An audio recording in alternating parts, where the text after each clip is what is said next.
going on, everybody? Demarco here for another episode of Deadlifts, Dogs, and Dad Jokes. I've got one of my recurring guests slash basically OG co-host, Mr. Bryan here. And today we decided to have a fun episode. Obviously, Sagano in the background, screwing around, rubbing her back on the turf. But we're gonna have some fun today. We're gonna talk about dad life, and I'm gonna share my experience with Sean, particularly about my first year as a dad. Talking about just the schedule change, the stress of it, but also the joy of it. There's a lot of joy there too. It is a challenging new experience and challenge to take on, but it's it's rewarding. Lauren actually just sent me the most adorable photo I've ever seen of Vivi. She's been really tired lately, going through another growth spurt, I think, and she literally fell asleep on the floor, like on the carpet, with her head down, arms crossed, and her butt up in the air, and it's just like amazing. Those are the pictures. Well, that's when stuff like that is actually comfortable, when you're a baby, like falling asleep like that. Like, imagine trying to do that right now. Oh, God, yeah, I would. Oh, my whole body would just be freaking wrecked.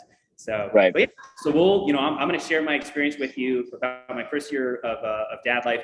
You already kind of know the fitness side of it, right? Because you're my coach, and we can definitely get into that and have some fun and talk about that. But just to kind of open up, are there any questions that you have that you wanted to ask?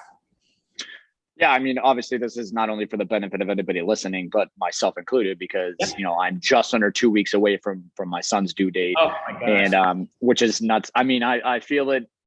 I would like him to be born this upcoming Tuesday, because it's March 1st, to make him a March baby. But at the same time, it's the birthday of one of our good friends. So it'd be nice for him to have the same birthday as one of his, his aunts. But so I guess we'll kind of just start off with, like, what was, and I'm sure this is a typical question and probably hard to answer, but what was like the most difficult transition to make, as far as like, obviously sleep schedule, or just like what aspect of your life changed the most, like that you had to kind of pivot and kind of run with, you know what I mean? Yeah, absolutely. I think that's a great question to honestly open up with. And it's actually the theme of my answer is likely going to permeate through all the other answers of any other questions that you have and other things we talk about. Yeah, man. So, 2020 hit all of us, pandemic. We're in Massachusetts. So, you work in Massachusetts, but you now live in New Hampshire. But we had our 2 shutdowns, and, you and I were working out together and, doing our thing and training. And I'm proud to say you and I kept training through the pandemic, which I think was awesome. And one of the many reasons why I didn't lose my freaking mind. Yeah, man, 2020, I used it as a reset. I continued to work to train hard, train my body. I read a lot of stuff. I read so many books on, money management, business, self-improvement, philosophy, religion, and anything I could get my hands on to learn about, I was all about. So watching YouTube videos, listening to crazy podcasts, and it was, now I was also binge watching a bunch of my favorite slasher movies and stuff. So it wasn't all fully, exactly. You need some leisure in there. Yeah, absolutely. Yeah, it was good. It was still pretty productive. I did a lot of very important self work that actually ended up even better preparing me for fatherhood, which was great. It ended up, it's funny how things come full circle. So I got myself in a really regimented schedule. I was doing my morning routine. I was getting up. I was doing my deep breathing. I was doing my cold shower, doing all that Wim Hof stuff. And I was reading like an hour or 2 a day. I was working out. I was training my clients, and I got into a very regimented schedule. And it was a good exercise for myself, because I really wanted to focus on my discipline and my habits, and really get into a good set of habits when Vivi was born. And then Vivi was born. And you can never, you can't fully prepare for an experience until you experience. Like there's no one's quote unquote fully ready to be a father or a mother.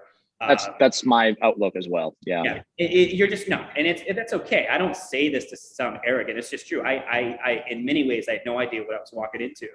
Right. So I think my biggest challenge I had to work, and I'm still working on it. It's still a work in progress, but I'm definitely better. Is I try to remember the philosophy of Bruce Lee when he said, "Be like water. When you pour water into a vessel, it becomes the vessel." So I went from very rigid with my schedule, with my workouts, with this, with that, to being a lot more pliable, mentally pliable, and trying to be more flexible. And that was hard because I was very, very regimented. Everything was very controlled. And with a baby, especially, I mean, even now, I mean, Vivi's 13 months old. Now she's even more mobile. So there's actually even more, there's even more chaos that comes with that. But yeah, I the biggest challenge has been to treat each day as a separate day and just 100%. Yep. prepare for the, quote unquote, expect the unexpected, which you can't expect something if it's unexpected, but you know what I mean?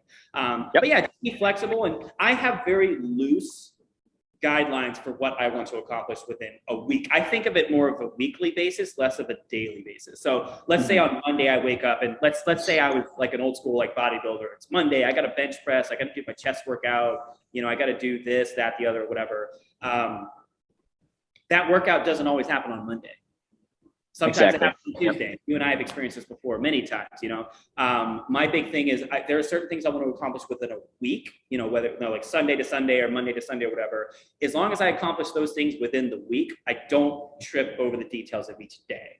Because there will be days you're going to have this just like I have. There will be days when Russell needs you more, especially early on when he's a newborn and literally requires constant care, for his life, like for, sustenance, for warmth, for bonding, for shelter, for clothing. And so that's a time where you're gonna go all in, and everything else is gonna take a back seat. And that's how it should be. Okay. That's what you need, especially in those early periods where you want to form a good, healthy bond with your son. I'm so glad I did that. I'm so glad that I just kind of put everything on the back burner, because you can't get those memories back, man. You can't get those experiences back, and you wanna.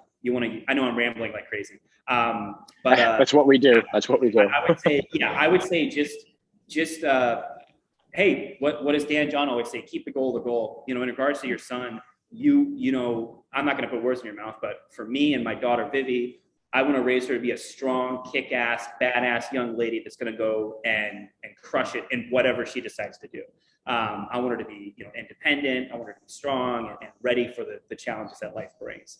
And my method of doing that is being present, being loving, giving the tough love in each. I mean, she's only a year old. I can't really do much of that. It's we're just starting the whole disciplining thing, but it's to come back full circle and come back from my huge tangent moment there.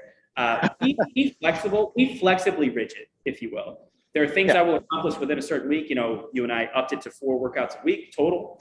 And on some weeks I hit all 4, awesome. Some weeks I only hit 3. Hey, that's still awesome. I'm still working my way towards my goal, of what we're working towards with my training. So just be ready for chaos. Babies are very chaotic creatures. Like, I say that in a loving way. Vivi's very unpredictable. Yeah.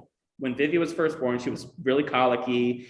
She was very temperamental. And for the first 4 months of her life, every single time we set her down in the crib, she started crying. Mm-hmm. Didn't matter about if she had just eaten or whatever. And she ate a lot during the night too. So we're doing a lot of nighttime feeds, which by me, I mean Lauren, obviously. She was breastfed. But man, just be ready for chaos, and just don't go into the day with a really strict plan as to what's going to happen.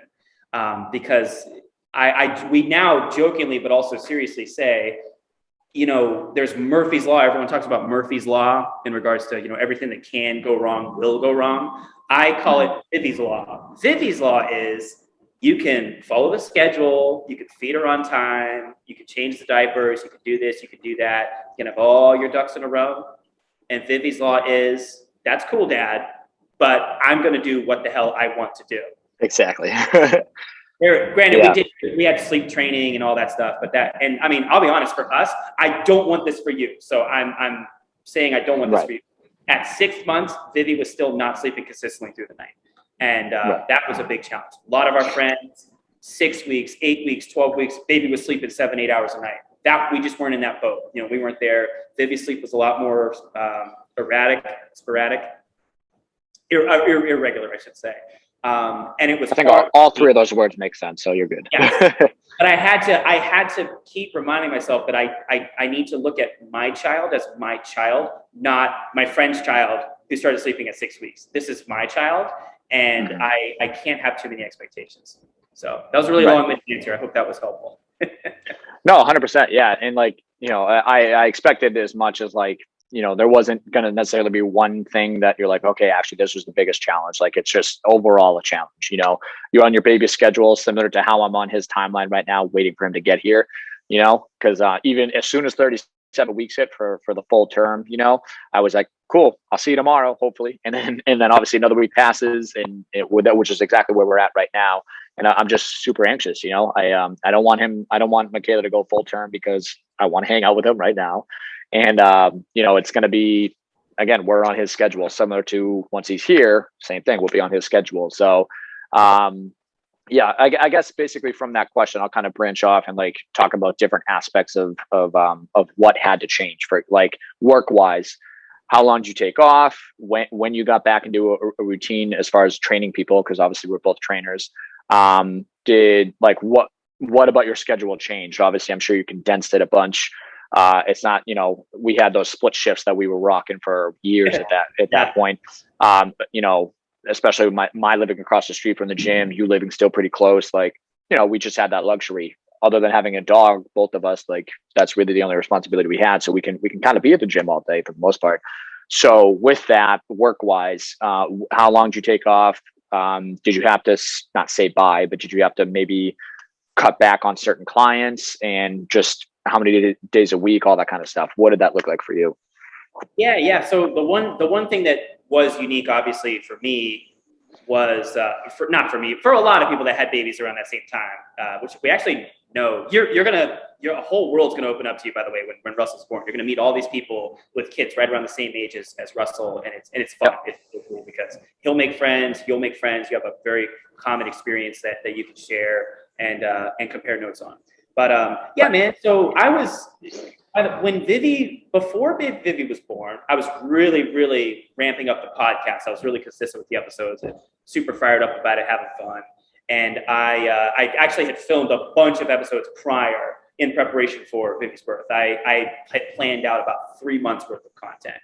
And so that was one thing I did, just kind of be ready. I had the uploads and everything scheduled for, I want to say, so Vivi was born January 22nd of last year.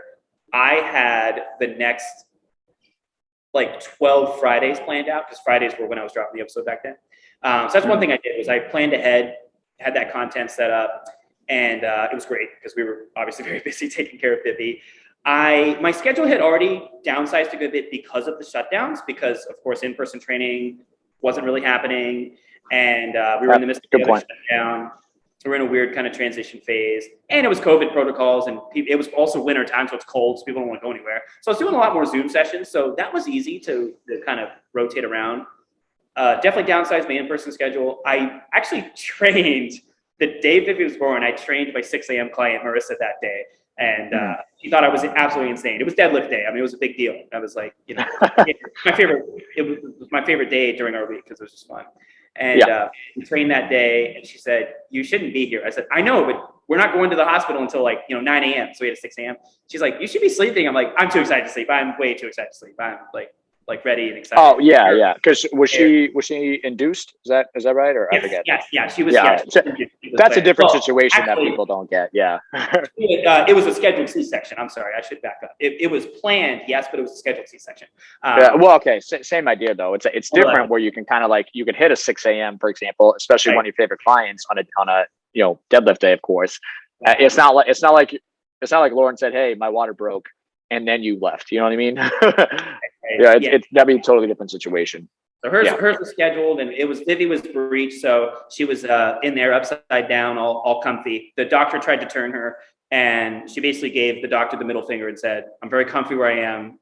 F off." Yeah, the tiniest little middle finger ever. And she was very comfy where she was. She actually, when she was born, her ultrasound, like she was in the fetal position, but she was sucking on her hand a lot, I guess, as a way to soothe herself, and she had this like mark on her hand, almost like not even a hickey, like whatever the next level of a hickey would be, like on her hand from just sucking on it for months on end. Yep.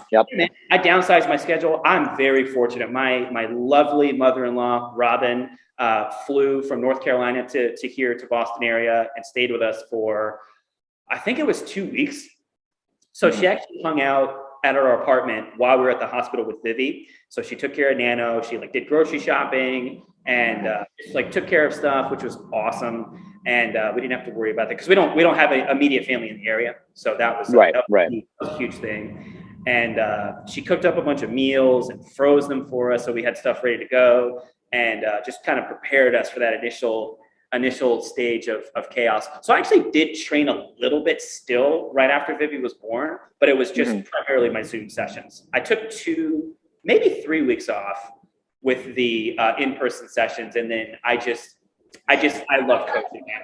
I love my work and I love what I do, so I had to get back to it, but I eased back into it because the sleep schedule was so muddy. So I had, and this may rub people the wrong way if I say it this way, but I definitely prioritized some clients as far as times because of goals, you know, the scheduling, and consistency. I get that.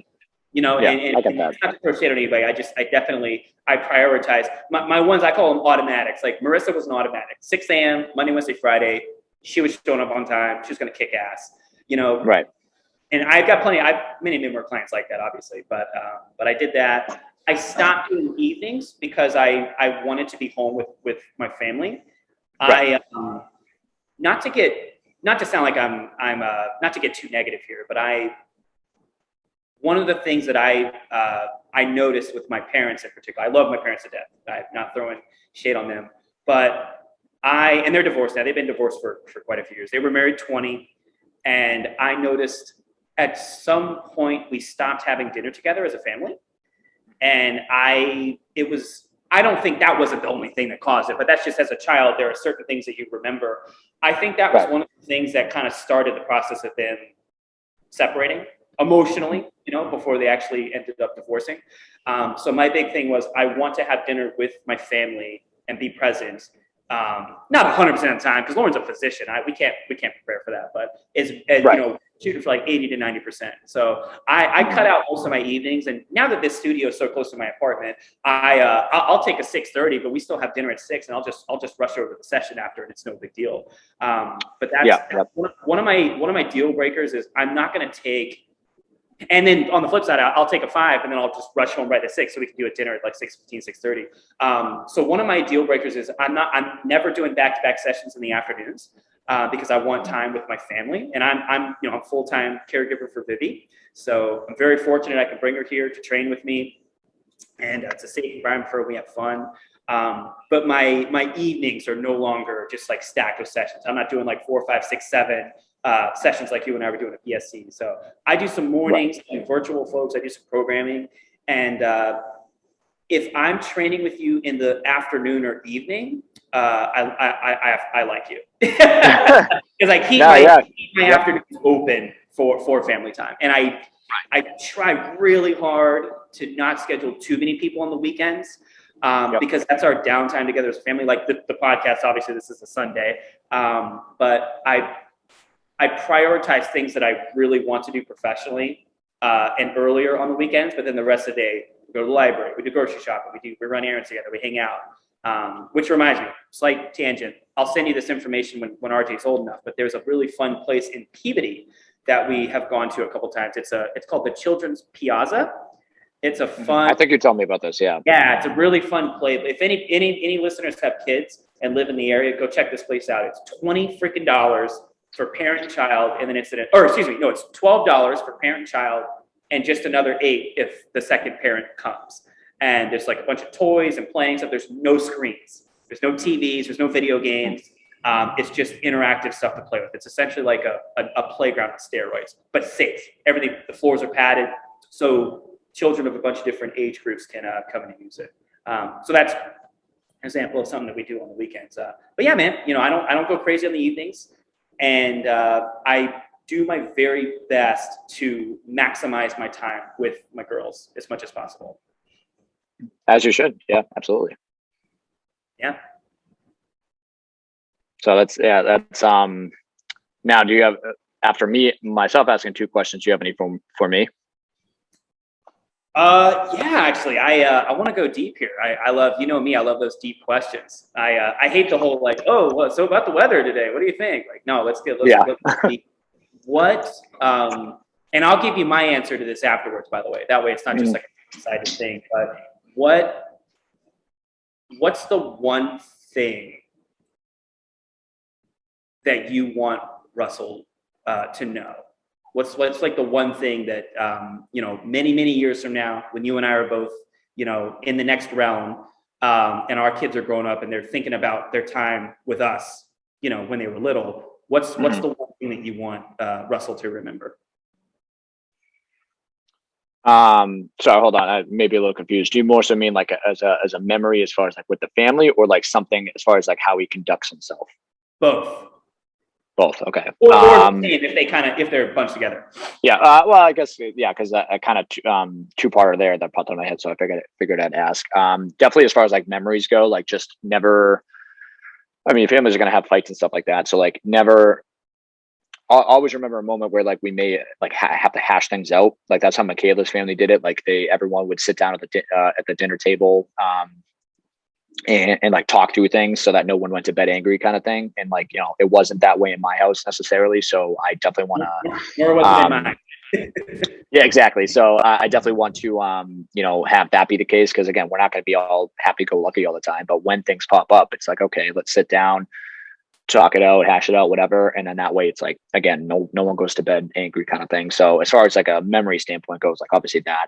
And then as far as like how he conducts himself, just if I had to kind of more umbrella, like condense it under one umbrella kind of thing, like just treat others how you want to be treated, because that can mean a lot of different things, obviously. Or well, it kind of encapsulates a lot of things as far as like, you're going to treat people how you want to be treated. So just across the board, you're a respectful human being, treat others with respect, all that kind of stuff. So, not being a bully just as a kid, of course, because, you don't want your kid to be that kid. So that's definitely one thing I want him to just take into all aspects of life, from, when he finally starts school up until he's his own, he's a father himself.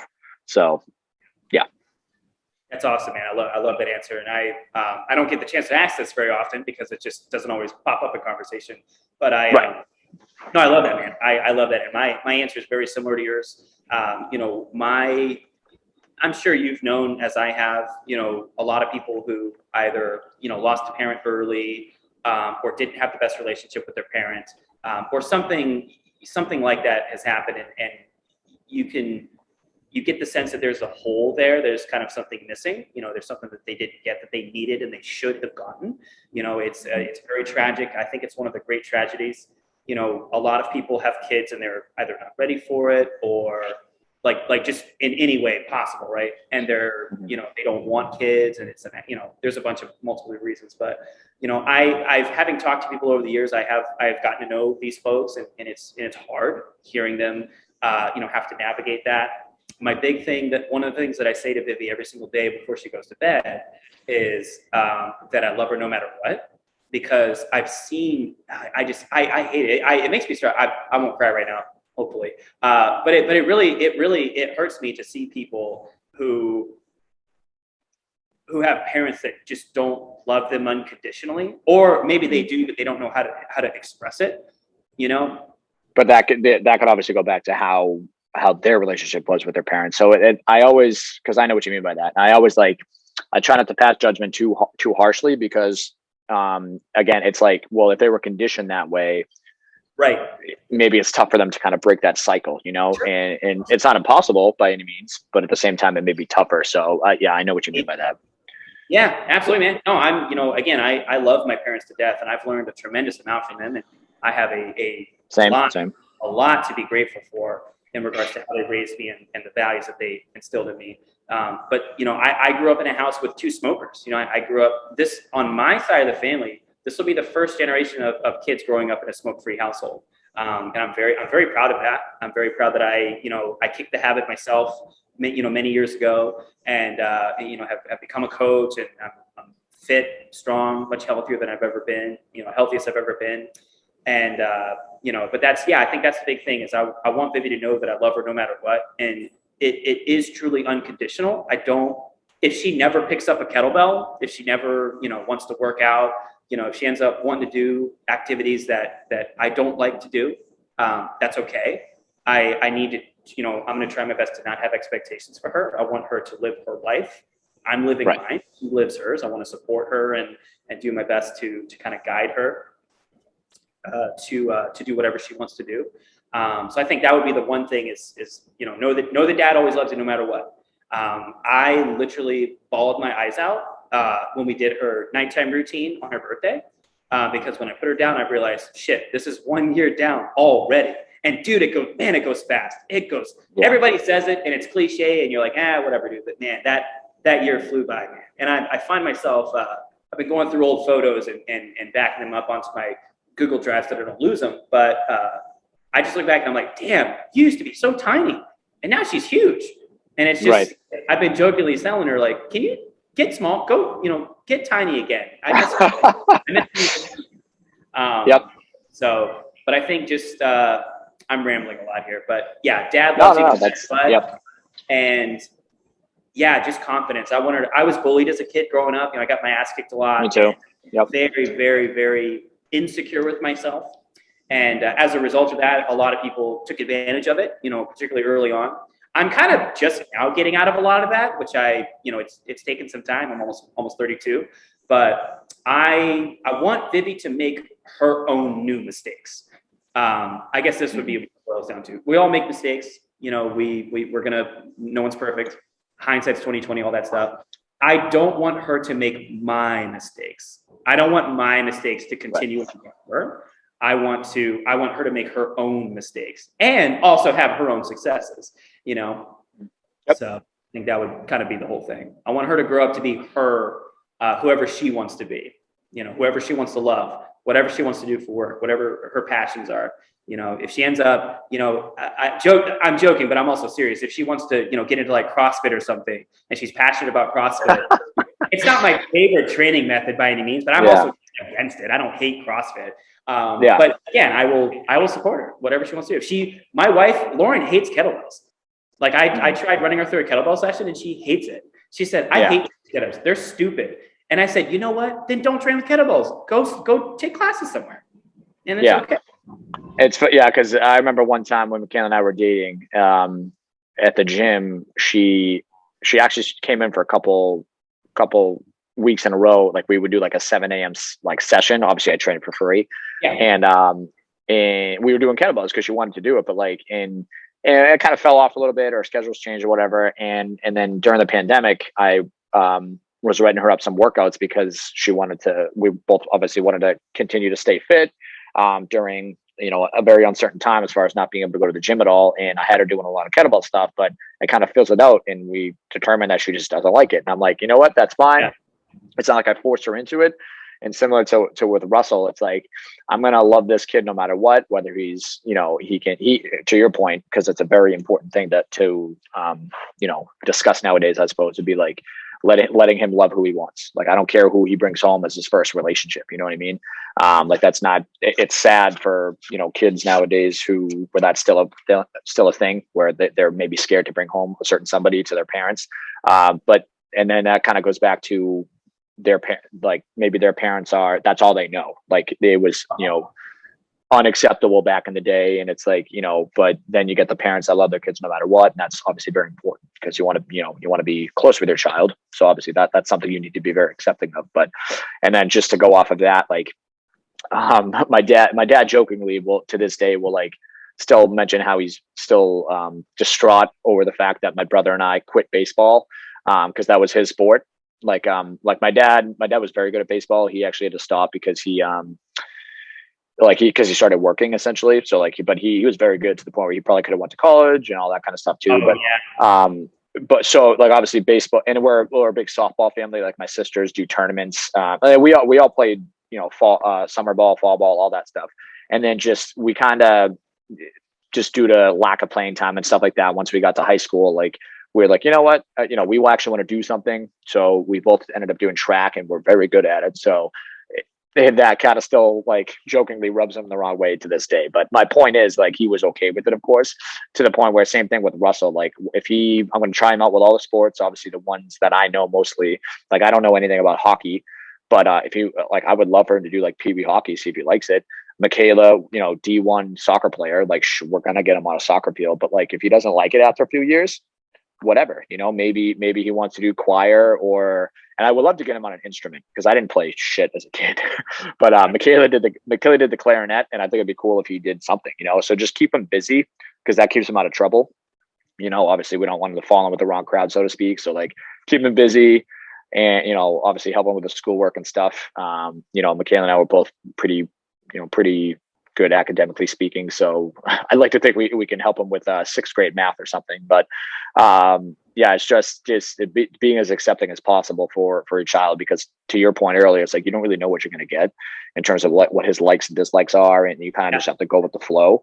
So that's basically what I'm going to do for at least the next 18 years is kind of go with the flow and have him make his own new mistakes and my guiding him through all the mistakes that I made, just so he doesn't make those mistakes, and that's obviously what you were getting at too. So yeah, just set him up for success in the best way possible, because that's my 27 years of life thus far. That's kind of what prepped me for that. I've known I wanted to be a dad for quite some time now, and I just needed the right woman and a right situation, all that kind of stuff. And like, here we are. So, it's finally, dad mode activated. So I'm ready to do this thing. Yeah, no, absolutely, man. I think that's very well said. And I will say, man, I think you're going to realize, maybe you won't realize this as much as maybe someone like me or others that have worked with you would realize. A lot of what makes you a great coach is what's going to make you a great dad, and vice versa.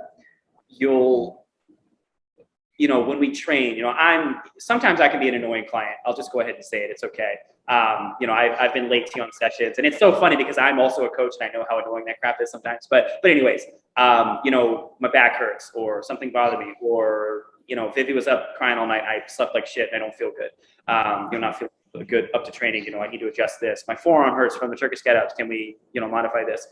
You're always practicing that mental agility and that ability to adapt, modify, overcome, progress, regress.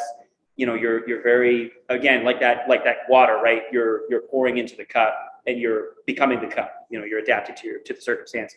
That ability, keep that ability as you become a dad, because it will serve you very, very well. And it's going to fascinate you too, especially with a coach's eye, to watch Russell move.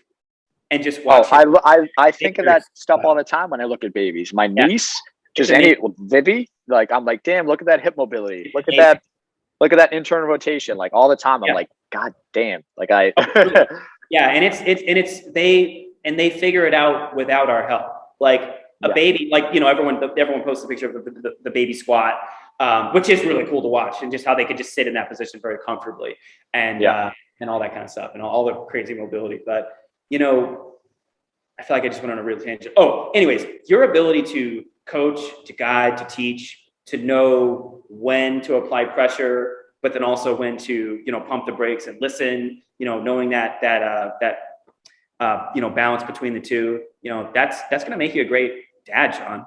I mean, I think you're great at communicating. You speak to listen and to understand. You don't overtalk people. And that's a big part of it, especially when a child is nonverbal. You have to really, really listen hard in regards to cues and body language and sounds when they can't speak. When they start speaking, it's different, because then they can say what they want. Daddy, I'm hungry. Daddy, I got to go to the bathroom, and so on and so forth. But you're an awesome coach because of your ability to communicate, to make connections, and your empathy. Obviously, the movements. You know how to coach swings and deadlifts and bench press and all that fun stuff. But what makes you an awesome coach, and quite honestly, the reason that I've continued working with you, these last, we're coming up on 3 years, by the way, are those qualities will make you an amazing father. So you'll never feel ready. I've been a dad for just over 13 months. I question myself every single day. Every single day I think, oh, shoot, I shouldn't have said that. Or maybe I should have done that differently. Or, I lost my temper and I shouldn't have, yelled, or shouldn't have done this. You'll always have those moments. And we have it in our coaching too, right? It's like, oh man, that client wasn't quite ready for that weight on that movement. Maybe we tweak something, and that's life. but I will, especially after seeing you interact with Vivi, you know, you have that warmth that's needed for parenting. And Vivi can sense it. I really think she could feel that you're about to be a dad. Finally, yeah. With you, man. She couldn't. Yeah. She was very temperamental with you at first. Like, you know. Yeah. I mean, you know, it's that male figure thing that people say, and like I was probably sporting a beard that was way thicker than this at the time, but yeah, that meant a lot to me to actually get to hold her the other day and just like, I mean, granted, she was very taken by my walks, and I'm like, if that's what lets you hold me, take it. This is yours now. It's probably too big for your wrist, but whatever. Yeah, and it's just like it's funny, Michaela. Michaela all the time would be like, you know, you better cry when we walk down the aisle, when I walk down the aisle and all that stuff. And like, I'm not a crier for just whatever reason. Like, it's not like something I'm proud of necessarily, but like I can't think of the last time I cried. To put it like on, if I had to guess, could have been over 5 years ago. Like, it's just for no reason at all. But like, yeah, it's not like I'm going for the world record or anything, but it's just, I don't know. It's like, just something I don't do very often, like obviously in like certain situations, but I know I'm going to turn into an absolute sap when he's here because even now, like I'll be driving in the car and like I'll see someone walking their kid, like, you know, pushing the carriage down the street or what have you. And it's like, I start to tear up a little bit and like stuff in, like, I'll watch a show or like a movie or something that I've seen a million times, and like a certain scene that never got to me, like if like a kid is involved, like will get to me now. And it's just like, I know I'm gonna just start to cry at everything, you know, and I'm fine with that. So it's not a weakness. It's definitely not a sign of weakness. That's for sure. Yeah. Well, because it's funny. I said to Michaela, I was like, oh, I'm definitely going to cry when you walk down the aisle. But granted, like we did things a little bit differently because we got pregnant, like we pushed our wedding off and like, you know, everything, Michaela and I's journey since the pandemic started, as far as like moving into an apartment together and this and that, it's like all of it's backwards, all of it's pushed off as far as like we haven't actually had our reception and ceremony, all that kind of stuff. So we're going to see about doing that like next year, of course, when Russell is almost a year old, I think, at that point. But who knows? Life may change by then. And but my point being, I can't really prove to her that I'd cry if she was walking down the aisle because it hasn't happened yet. So you know, that's it's just something I'm obviously I know that's one of the changes that's going to happen as soon as he's here. It's like I'm just going to become wicked soft, and I'm here for it, so it's fine. I joke. It's funny you should say that. I joke with everybody that I like to pretend I'm a tough guy on Instagram when I'm doing my workouts, which we're not really. I'm obviously not that serious. I don't. But again, I do my workouts and I'm like, I'm kind of proud. I'll post sometimes and I joke that I'm like a tough guy on Instagram, but a total sap in real life. So scheduled C-section for Vivi. You know, we knew, you know, there was an appointment time and everything. We knew when it was coming, and we got into the OR. And it's crazy how fast everything happens. It starts off like because with COVID protocols, I actually wasn't able to go to the ultrasound, unfortunately. But we FaceTimed and we did that. I was actually driving and I stopped my car kind of on the side of the street to do it. Definitely probably not the most legal thing ever, but that's okay. But I was watching FaceTime and it was cool. And but man, when like you conceptually know that there's a child, you know, inside Michaela, right? Like I conceptually knew that there's a baby in there, but like you just don't emotionally get it until you see him. I think, and I don't want to speculate. I don't want to generalize too much, but that's kind of how it was for me. Like I knew she was in there, and I was excited to meet her, but when they first took her out, and I saw her before Lauren did, because Lauren was like, you know, they had the curtain up and everything, and they were, you know, she literally was open. They were taking her out of her. As soon as I saw her, I started crying immediately. I was like, oh my God, my life is never going to be the same again. I actually got to hold her first. Lauren had to get stitched up, and then Vivi's blood sugar was actually low, so we had to rush to the NICU to get her blood sugar up. She was cranky because she was hangry. And I just, it's tears of joy, obviously, tears and fear too, because you're like, man, I really don't want to fuck this up. Like I'm afraid, but man, it's God, God, I know I'm rambling like crazy, but yeah, no, I definitely cried. And I've told you this before. The scene that never really bothered me before, that now just like totally wrecks me emotionally, is when Scott comes back and he's walking through, like him walking through the cemetery, and he sees everyone's dead. Like that didn't really get me. I'm like, yeah, everyone got taken out in the snap. As soon as I just got goosebumps. Me too. When he goes home and he sees his daughter. Yep. And he lost 5 years with her that he's never going to get back. Yeah. That messed with me. I was like, oh my God. I was like, and when I rewatched the movies a year ago, was marathoning, I was like, oh my God. I was like, I don't even care about the rest of the movie. This sucks. You know? Yeah, no. But yeah.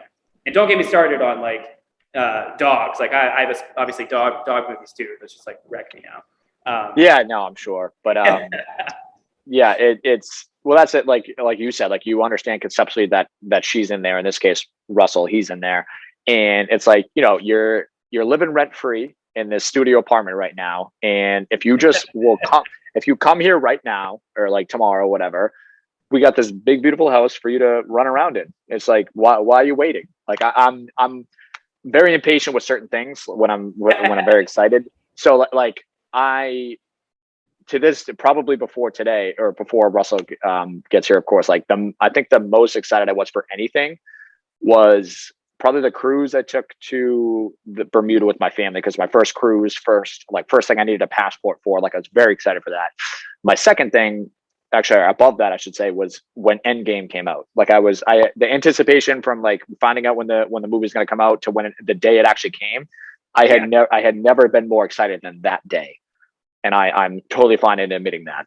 Obviously, that's blown out of the water by, you know, my first child coming. But to my point, it's like that just puts into perspective how excited I am, and like why it's like, okay, what the hell are you waiting for? Like he's a procrastinator like me. Like that's what he's doing. He might wait till the last second, because that's what I do. In school, I always got my stuff done, but like I procrastinated all the time. So I think I passed it on to him. Oh, absolutely, man. And you know, you're eager, you're excited, you're scared, all that stuff. That's all obviously very, very normal. I felt the same way. I was actually, I'm sure you've done this too, but I've definitely, I talked to Vivi when she was still, you know, in the womb, and I would tell her like, all right, daddy's ready, come on. And Lauren's like, no, it's not time. Because Lauren had work stuff to catch up that she needed to do before. And she obviously with the scheduled C-section didn't get it all, but it's all good. Right. I read a book to her, you know, a couple of times while she was in the womb, and I would like, you know, touch the belly and talk to her and say, you know, daddy's excited for you. Daddy can't wait for, you know, for tea parties and lightsaber battles and a lot of fun stuff. You know that feeling. You're just like, man, come on, just let's go. Let's get it. I'm excited for you. I can't wait to meet Russell, man. I'm eager too. And it's not even, you know, my kid, you know. Well, it's different. Like when your friends start having kids and stuff, right? It's like I'm looking at all my friends, like my close group of friends that I've been friends with for forever, and I'm like, all right, when do I think they're gonna, like, all right, they gotta get engaged and then married, or you know, when is a baby gonna fall into the mix? When is Russell gonna have someone to hang out with other than myself and Michaela? Like I think about that stuff all the time. But luckily, her really good friend has a son who's he's definitely over 6 months. I actually forget how old he is, but don't tell her I said that. But my point is, it's like she has a couple of friends that have kids, which is great, because like it's fun when you're not the only one, obviously. Yes. So you know, I'm very excited for when the rest of my buddies start to get into that stage of life, because I can't explain to them. They can't relate to the excitement that obviously myself that I have and that you had in anticipation, but then now you actually have a daughter. They can't relate to that until it's obviously time. So it's like it's very hard to you know, express that to them, and it's like, you just, you know, I say it all the time. I'm like, hey, you guys pregnant yet? I'm like pushing it on them to get pregnant. So because we're all in committed relationships, which is really nice. But yeah, it's a wild ride. And actually, because you mentioned so you mentioned pets earlier a couple times, that reminds me of like a quick question, like, because Michaela and I are like, crap, we have 2 dogs, and as far as like taking them out, taking them on walks, giving them enough attention, like, was that a hit for you? Like, obviously Nola as well, Nola and Nano, like, did they start to get a little jealous? Funny enough, our cat Nola did not acknowledge that Vivi existed for. Well, cats don't give a shit. Yeah, that's right. What's really funny is Nana was very interested initially. She's like, "Ooh, what's this little tiny, smelly human you're bringing home? This is interesting, Right. And there's no telling what kind of. I think they've kind of research or whatever has indicated that I think dogs' cognitive capabilities are somewhere that of like a 2 to 3 year old. So they have reasoning, they have of course memory, and they can process, but at a very very basic level. As far as based on a couple books that I've read, I'm not an expert obviously, but. Right. But I can only imagine that Nano's thought process was, oh, who's this like tiny human in here? I wonder how long they're gonna stay. And then at some point there's the switch was flipped. Is like, oh, they're here forever. Oh, okay. Yeah. So the cat Nola didn't care, but he would kind of hang out around her, but would never even look at her. But he just kind of hung out kind of with her, just kind of chilling. He's now really interested in her, and he's very. I always joke that Nola's like a dog trapped in a cat's body because you can pet him almost everywhere and he doesn't freak out. And even he is very affectionate. Yeah, yeah. If you touch his paws or his tail, he'll pull away from you, but he won't bite you. You have to really piss him off for him to bite and scratch you. And I know a lot of cats that are very temperamental if you look at him funny. Yeah. Yeah. But Vivi will slap the shit out of him. She will smack him in the face. He'll be laying outside. She'll be drumming on his body and beating him up. And he just lays there. And if anything, he'll roll into it and kind of expose his belly. And I've never seen a cat that lets you rub their belly except Nola. No other cat in the universe that I've ever met would do that. That's very interesting. Yeah. Nola and Vivi are good. The only problem is that she tends to take it too far. She'll yank the tail and kind of agitate him. But the cat thing just kind of worked itself out. We have to, now that she can pull the stand and kind of cruise, and she's just starting to kind of want to walk on her own. Very early stages, we just have to be careful with that. With Nano, it was tough because Nano was the baby. She was the only one. I walked her all the time. Yeah. She definitely had to get used to it. She likes Vivi, but Vivi loves Nano. Vivi wants to be with Nano all the time. Like when she's eating, she will drop food on the floor and say dog, and she's trying to call Nano. Oh, really? Nice. Yeah. So it's like that part of the relationship's great, but we have a barrier now because she kept trying to climb into the bed with Nano, and Nano very much when she's in her bed, she's chilling. She wants her space. She wants her privacy and her Letty's like that too. Yeah. So that might be a challenge for y'all. It's like when Russell starts crawling. They're curious. They want to learn, and I think Vivi's going to be a huge animal lover like I am. I think just from being around them, she's probably going to end up because so many of my friends have dogs. But I think just try to introduce them slowly. Dogs are smart, man. They will learn. It'll take time, but Letty will learn. That she has to be gentle with the baby and all that kind of stuff. But prepare for some potential outbursts, like maybe chewing stuff or using the bathroom in weird places. You guys have a huge backyard that you can just kind of let her loose in, which is great. So that's a little bit different, but yeah, just try to go on walks with them, walks where they can interact together in a safe way. Absolutely. It's like stroller. I mean, plus you're like, dude, when you have a stroller and a dog, you're basically driving a tank in Grand Theft Auto Vice City. Everybody, GTF's out of your way because you have to take up the entire sidewalk. There's just no choice. Yeah. Well, luckily, our the path that we take is like an easy 23 to 30 minutes, depending on how many cul-de-sacs we hit. But like our neighborhood, there's one road in, one road out, obviously. So it works. You don't get too much extra. Like there's a lot of houses, don't get me wrong, but like you see a lot of the same people. There's plenty of space on the street, so it's like we don't even have sidewalks. But yeah, like I've never, since moving to Salem, I've never walked Letty on a sidewalk.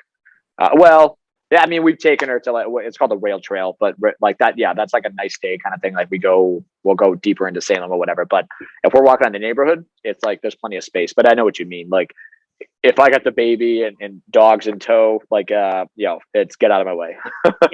You have right of way. That's just kind of the way it works. Unless someone shows up with a double stroller. If they have two kids and you got one, then you got to move over for them. It's kind of like the truck on the highway. Oh yeah, that's a good point.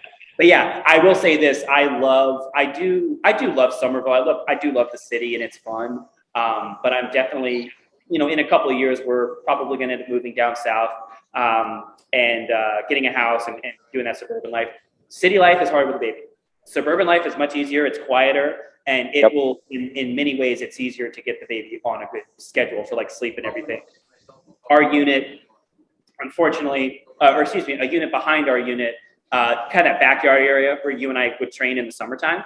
That unit back there was getting renovated. So there was constant work being done. And oh my God, this is just Murphy's Law. This is just the universe giving you the proverbial middle finger.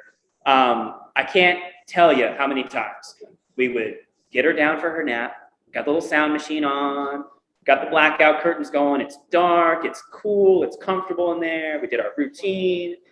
And then as soon as she's asleep, guy comes by with a truck, gets the gear out to go start working on, because there's groundskeepers there too, actually, which is really nice. But, they're cutting the grass, they're trimming the hedges, they're, literally gutting out this apartment that they were doing a full reno on.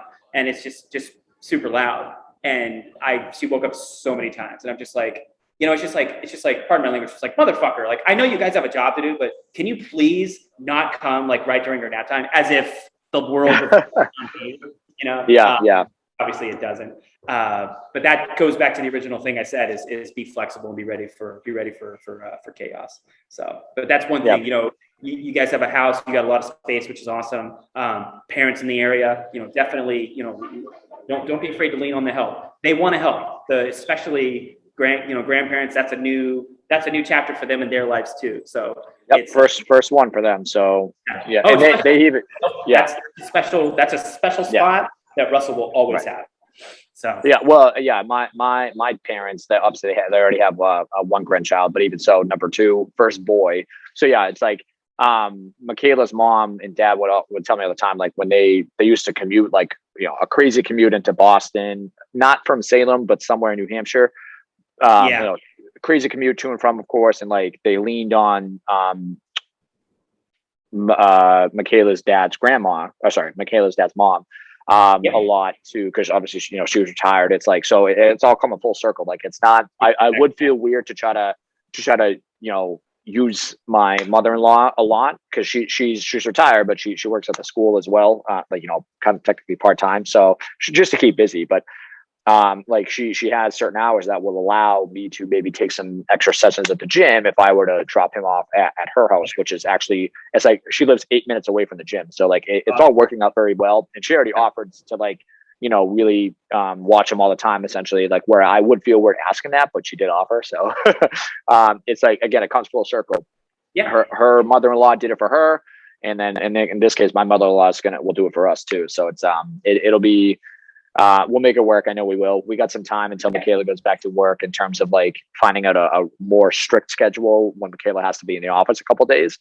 So obviously I'll probably try to tighten up and have one day completely off at home, where maybe I'll do a Zoom session or two. That's fine. But other than that, like Wednesdays, for example, not leaving the house. Luckily a boot camp I'm running ends in I think like 2 weeks, in which case I get my Saturdays back, in which case like I'll still probably do some Sunday early classes or whatever, just cause, but Saturdays I'll probably just tighten up and I won't be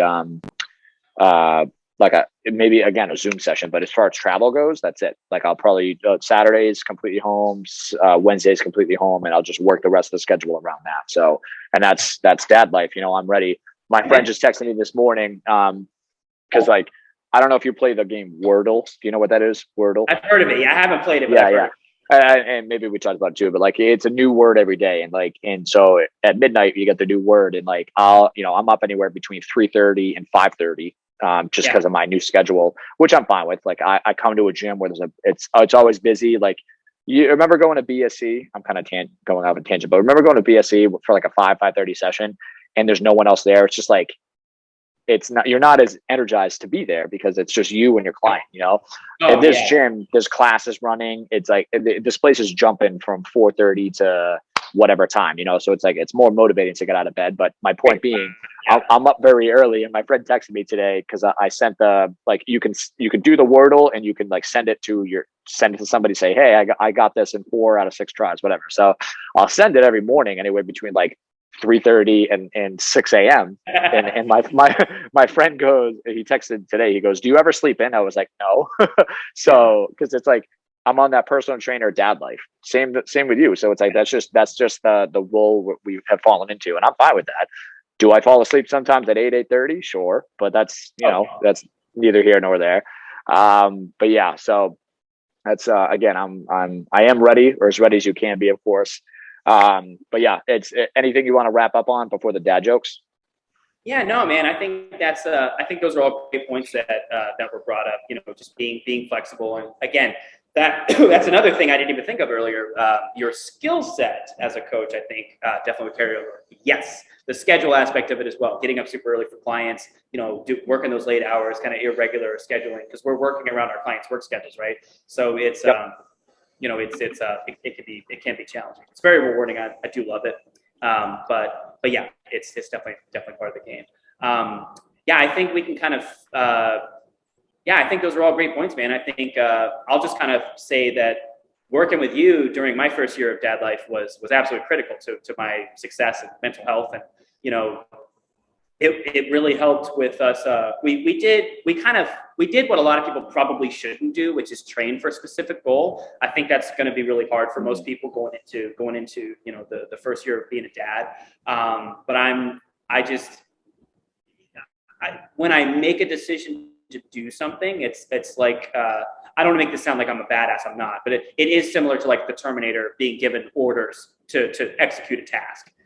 For me, yep. when we started Sinister, like, I'm going to get Sinister, and however long it takes, whatever has to happen, it's going to happen. It's almost like it's like the browser, the window's still open in the browser, and until I finish that program, it's still there. Yep. But we did very simple training, right? We did a couple movements, a lot of mobility, and very minimalist equipment, so we could do workouts at home. So I could do most of my workouts at home. We trained in person via Zoom and other stuff like that. So I think one thing you're, of course, about to follow through on as well that I did is if you're about to become a parent, and your schedule is about to get really hectic and crazy, and you want to, make gains, you can make gains your first year of fatherhood. I've made solid strength gains. Sean and I are about to test Sinister. I'm about to do the 100 swings, 5 minutes on 48, 10 get-ups. A year ago, I could barely swing that thing 2-arm. So I've made very amazing strength gains in that last year, but just with baby steps. So yeah, I think that's it, man. Yeah, absolutely. Great, good way to kind of wrap up all that. And I'm excited to like even hop on like, I don't know, 6-month episode as far as like what my first 6 months of dadhood's like.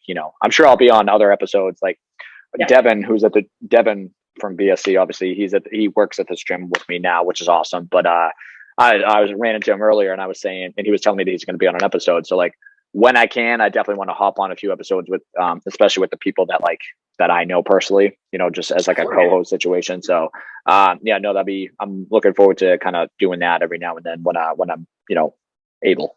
So. Oh yeah, man. And I'd love to, at some point, I'll make it over to Drive, and we can do an episode there, and I can meet your manager, the owner there, and talk. I honestly think one of them specifically, because I mean there's 2 co-founders, and there's obviously a bunch of people here that you could also pick from as trainers if you want to interview any of them. But one co-founder just became a recent dad as well, like maybe over 6 months into dadhood for him. Yeah. So my point, he's busy, of course, and then the other one I know for a fact he would love like a podcast situation. I mean, yeah, because he's a motivational speaker amongst a bunch of other things. So like I imagine he's obviously down to talk on a podcast, for example. So that'd be cool. Good stuff, man. Yeah, I love it, buddy. You got your session coming up, so I don't want to take up too much more of your time. What's your little dad joke? All right. So I actually had to, I remember this from a while ago. I had to look it up just so I don't mess it up, but, it's not even a question, but it's like a little pause. So, here goes. I just bought a beaver and I named him Clint. Clint eats wood. Oh, wow. I'm obviously, if you need to know who Clint Eastwood is to fully appreciate that. But I read that, I'm like, it's a corniness that really I always appreciate it, but more so now that I'm about to be a dad. So, what's yours? I love that. I think, and Clint Eastwood's is basically a household name, so I think That's true. Yeah, you should know that. I think that's fantastic. Yeah, so I feel like I'm reaching a point where I'm starting to repeat mine. So someone's gonna have to tell me if I've repeated this one already. What is a sheep's favorite food? You've definitely said this before, but give me like a 10 seconds to see if I recall. Sheep's favorite food, something with ba, right? Yeah. Ba, is it banana? But no. All right, you can tell me. A good guess, but not the answer I have. No. All right, go for it. Good though. A Baja Loni sandwich. No, that's better because that's it kind of phonetically speaking more so sounds like that. So yeah, no, I like that. Banana would work too, though. I feel like that would be good. I mean, any word like that, yeah. But all right, hey, I appreciate you having me on, and even though we always end it with like, of course, quote unquote terrible dad jokes, but if people don't like them, they don't have to listen. Yeah, love it, man. Well, Sean, appreciate your time, brother. Definitely pumped to see you on Tuesday for game day, and want to thank all of you so much for listening. Hope you got some good insight from this, and a lot of the lessons we talked about. It doesn't just relate to fatherhood, being a parent. It's life, man. Be adaptable, be prepared for change, and or as prepared as you can be, and adapt as needed. So 9 times out of 10. When you have a plan, it's not always going to exactly go the way that you planned it. Results are certainly not linear. There's definitely a lot of bumps along the way. So thank you all so much. And as always, remember to train your body and feed your mind.